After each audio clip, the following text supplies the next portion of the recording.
Welcome to Popcorn News. Something to watch while you eat popcorn. There is all kinds of hyperbole. There is no center. The center cannot hold. There is doom. There is gloom. It was the best of times. It was the worst of times. It was always in the superlative. But where's the laughs? Who is laughing anymore? Well, do not be fooled. The American Indians, in my recollection, said that this is the dream world, and the dream world is the real world. Let me repeat that. This is the dream world, and the dream world is the real world. So don't get so caught up in the hyperbole that you hear. And I won't mention any names, but there's a certain doom and gloom atmosphere. And where's the laughs? And so we go for a bit of refreshment to Apeneck Sweeney from T.S. Eliot. Little known poems from T.S. Eliot about Apeneck Sweeney. And relax, I'm not going to read you the whole poem. Or there's two poems about Sweeney. But I'll read some of them. We find in Sweeney Erect.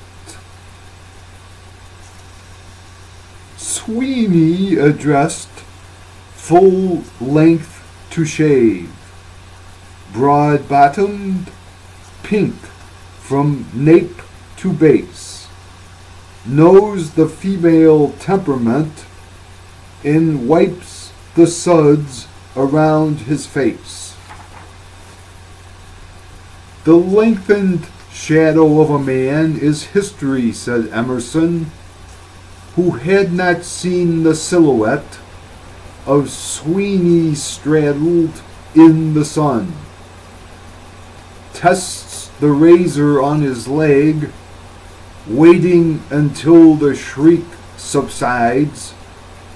The epileptic on the bed curves backward, clutching at her sides. The ladies of the corridor find themselves involved, disgraced, call witness to their principles, and deprecate the lack of taste. Observing that hysteria might easily be misunderstood, Mrs. Turner intimates it does the house no sort of good.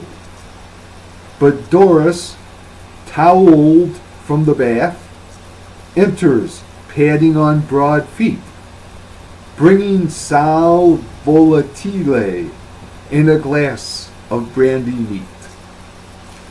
Well, you can't get better than that.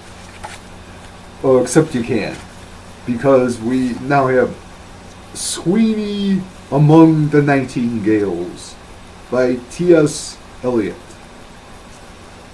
Apeneck Sweeney spreads his knees, letting his arms hang down to laugh. The zebra stripes along his jaw, swelling to maculate giraffe. The circles of the stormy moon slide westward toward the River Plate. Death and the raven drift above, and Sweeney guards the horned gate. Gloomy Orion and the dog are veiled and hushed the shrunken seas.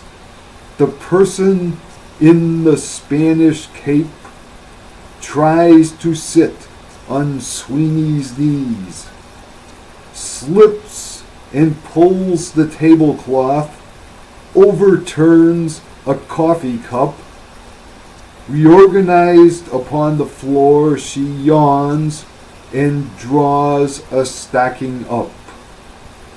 The silent man in mocha brown sprawls at the windowsill and gapes.